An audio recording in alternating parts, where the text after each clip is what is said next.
बिस्मिल्लाहिर्रहमानिर्रहीम। आज इस प्रोग्राम के सदर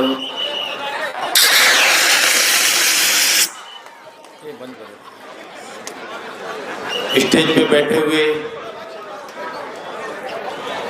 हिंदुस्तान के शेर दिल कन्हैया कुमार जी, लाखों दिलों की धड़कन है ये हिंदुस्तान की। आज हमारे जलसा गांव में तशरीफ लाए, मैं उनका शुक्रिया अदा करता हूं।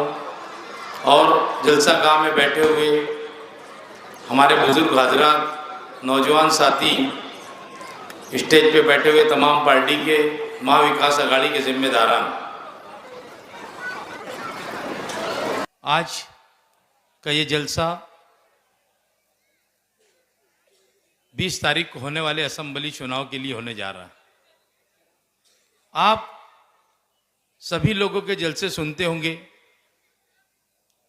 डेवलपमेंट, विकास की कोई बात नहीं होती, सिर्फ एक दूसरे के ऊपर कीचड़ उछाला जाता, एक दूसरे के खिलाफ बोला जाता।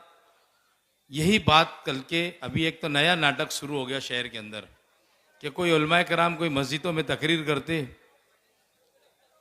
तो ये शेख आसिफ के गुंडे लोग मौलाना लोगों को तकरीर करने से रोक देते।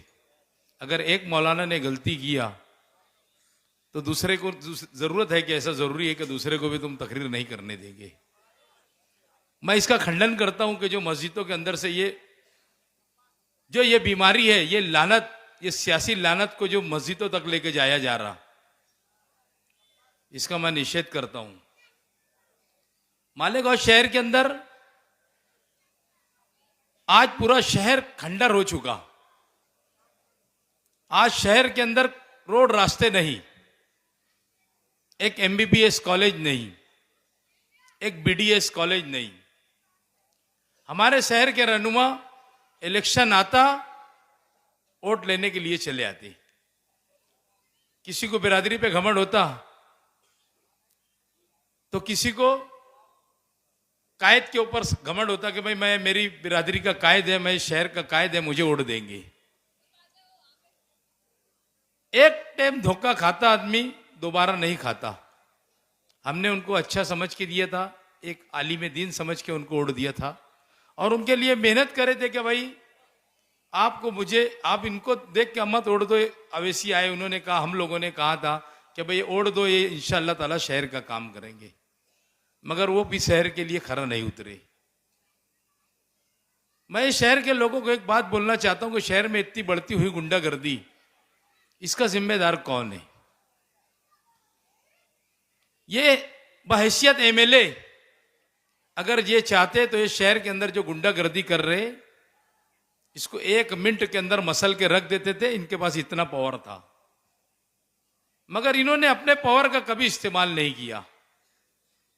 शहर के अंदर आए दिन गोलियां चलती, कुत्ता गोली बेची जा रही, ड्रग्स बिक रहा, सट्टे जैसे चलता है, पीढ़ी के ऊपर पान दुकान चलती ना, उस तरीके से शहर के अंदर सट्टे की दुकानें चलती।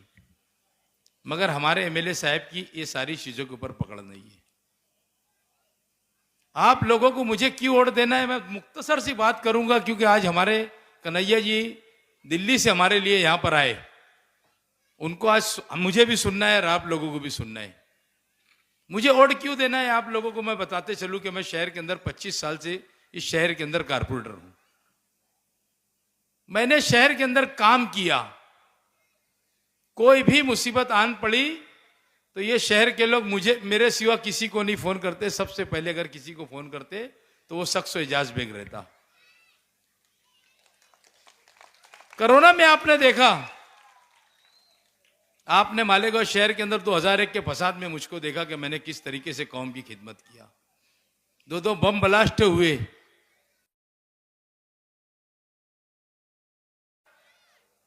शहर के अंदर जो नहीं कामकाज करता वो सीना जोरी से बोलता कि भाई मुझे वोट दो। आज महाराष्ट्र के अंदर महाविकास अघाड़ी की सरकार आने वाली है। साथियों, आपका क्या नुकसान होगा, क्या नफा होगा मैं नहीं बताता, मगर हमारी मां बहनों का बड़ा नुकसान कर देंगे अगर तुमने मुझको चुनकर नहीं दिया तो। आज मां बहनों के लिए सरकार ने हर महीना 3000 रुपया देने का ऐलान किया। अभी खड़गे साहब ने आज बयान जारी किया कि हम 300 यूनिट बिजली फ्री देंगे महाराष्ट्र के लिए। ये बहुत बड़ी घोषणा है आप लोगों के लिए शहर की। गैस सिलेंडर 500 रुपए में दिया जाएगा और हमारे नौजवान आज जो बेरोजगार घूम रहे हैं, लूम चला रहे, घड़ी लगा रहे, तरासन भर रहे, कोई बेचारे मजदूरी करता है रोड के ऊपर, उन लोगों को गवर्नमेंट ने 5,000 रुपया हर महीना देने वाली है। माँ बहनों के लिए किराया फ्री कर दी, सरकार बोल दी कि माँ बहनों के लिए महाराष्ट्र में जहां जाना रहेगा उन लोगों को किराया देना नहीं पड़ेगा। आप मुझे चुन के दो,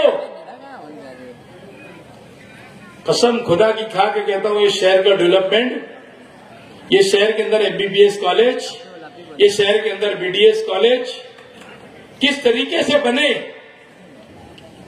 रोड रास्ते की सियासत से उड़ के काम करूंगा शहर के लोगों। ये आज आके ये शहर के उसकी में उलझा के रखते कि इसने रोड नहीं बनाया, इसने गटर नहीं बनाया, ये सारी चीज के अंदर शहर के लोगों को उलझा के रखते कि एक ही काम है क्या शहर के अंदर रोड और गटर का। अरे हमारी कहीं मां बहने बेवा बैठी है बेचारी, कहीं तनाजों के अंदर बैठी है हमारी बेटियां। आप आओ मेरी ऑफिस के ऊपर, मैं कितने लोगों का काम करता, लोगों के घर जा जाके बेटियों को रवाना करता कि भाई ये लड़की अपने जो भी हुआ बैठ के और उसको रवाना करता कि भाई जा तेरी भी गलती होंगी, उसको भी समझाता, इसको भी समझाता। ऐसे महीने के अंदर 2-5-10 काम हर महीने में करता हूं। आपको मालेगांव शहर के अंदर MPSL कंपनी आई, शेख आसिफ साहब ने कंपनी को लाया, ये बात तो कोई शक नहीं है। उसके बाद क्या हुआ, हमारे हजरत वाला चुन के आए, मैंने उनको कहा था कि MPSL कंपनी को मालेगांव आने मत दो। अगर ये कंपनी मालेगांव आती है तो मालेगांव के अंदर भिवंडी की तर्ज के ऊपर किलो से लूम बिकेंगे। हजरत इनको मत आने दो, अगर तुमने इनको डटा दिए कि मेरे शहर के अंदर मैं ये कंपनी नहीं चलने दूंगा तो ये भाग जाएंगे। मगर उन्होंने भी अपनी बात को नहीं सुनी, उन्होंने भी बिजली कंपनी के MD से साठ-गांठ कर लिया मुंबई में और बिजली कंपनी के हवाले इस शहर को नहीं किया। इस शहर की गरीब आवाम को, यहाँ के पावर लूम का कारोबार करने वाले, छोटा मोटा धंधा करने वाले, चरखा भरने वाले, इनको सबको बेच दिया इन्होंने। अगर आपने मुझे चुन के दिया तो मैं आपको वादा करता हूं कि सबसे पहला काम रहेगा MPSL कंपनी को मालेगांव से भगाने का। कौन लड़ाई लड़ता बताओ, और कौन तुम्हारे साथ खड़े रहने वाला है अगर एजाज बेग ने हरा दिया तो। जिस लगन से मैंने काम किया हूं 25 साल, मेरा वक्त तो आया तो शहर के लोगों ने खड़े रहना चाहिए। मैंने शहर से कभी कुछ नहीं मांगा, ये शहर से कुछ नहीं दिया मैंने, मगर मैं आप लोगों से एक ऑटो की भीख मांग रहा हूं। मुझे यकीन है कि ये शहर मुझे देगा।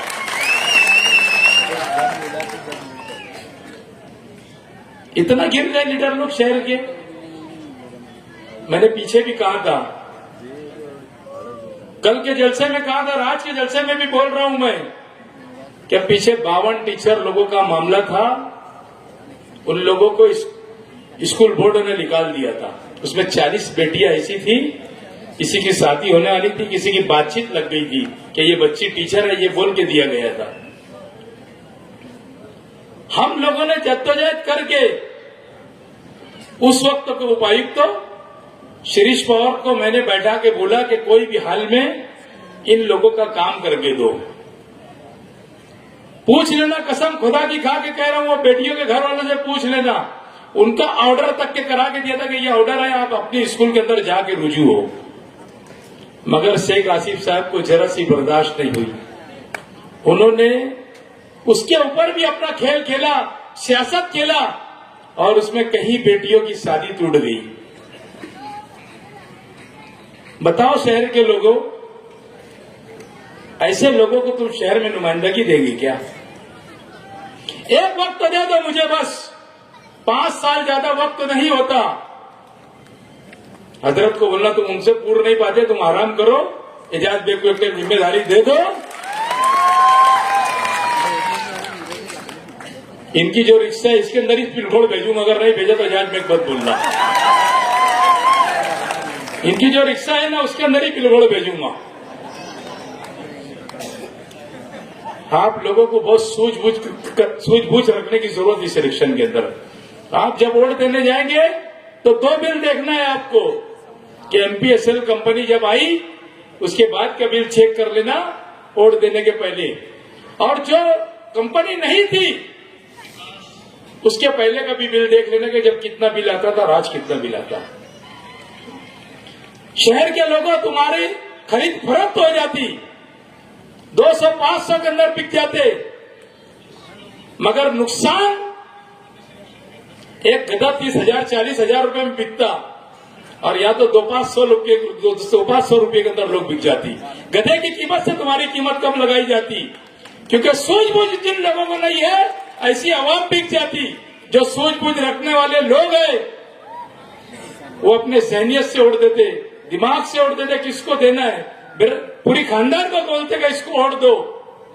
और मैं समझता हूं कि ऐसा वक्त तो आ गया, शहर के लोग बहुत सूझबूझ का मुजाहरा करेंगे इस टाइम में। और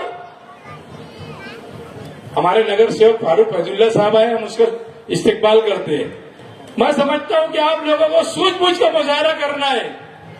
आप लोगों को एजाज बेग को वोट इसीलिए देना है कि मैं आपकी आवाज बन के असेंबली में लड़ूंगा।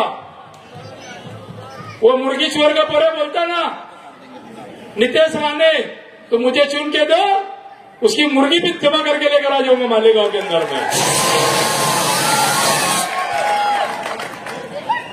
वक्त हालात से मुकाबला करो शहर के लोगों। अल्लाह ने अगर चाहा तो 20 तारीख को इलेक्शन होने जा रहा है। आप लोगों ने मुझे 23 तारीख को चुन के दिया, तो इस शहर का डेवलपमेंट, इस शहर के अंदर बड़ी बड़ी कॉलेजेस, हमारी बेटियों के लिए अच्छी अच्छी कॉलेजेस बनाऊंगा। आज हमारी बेटी दूसरे शहरों में पढ़ने जाती है। आज एक हॉस्पिटल हमारे शहर के अंदर ऐसा नहीं है कि किसी के माँ बाप, किसी का भाई बहन बीमार हो तो उसको दवा खाने के अंदर डाल के पूरा इलाज किया जाए, ऐसा नहीं होता। यहां से नासिक जाना पड़ता, धुलिया जाना पड़ता, न तो बंबई जाना पड़ता, न तो पूना जाना पड़ता। मैं जिम्मेदारी लेता हूं शहर के लोगों कि अगर आपने मुझे चुन के दिया तो 5 साल का वक्फा बहुत बड़ा वक्फा है। मैं दोबारा ये नहीं कहूंगा मुझे और चुन के दो। अगर मैंने नहीं काम किया, सरकार आने वाली है, चुको मत। अगर मैंने नहीं चुन कर दिया तो मैं समझता हूं कि आने वाले वक्त के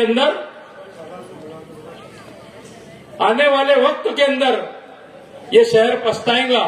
सरकार आएगी, बहुत सारा काम करूंगा। ये 100-200 करोड़ रुपए तो ऐसे करा करूंगा जैसे मेरे वार्ड के अंदर काम करता है, 100-200 करोड़ का शहर में काम करूंगा। वक्त मैं आप कन्हैया कुमार साहब को देना चाहता, आज शहर उनको सुनेगा।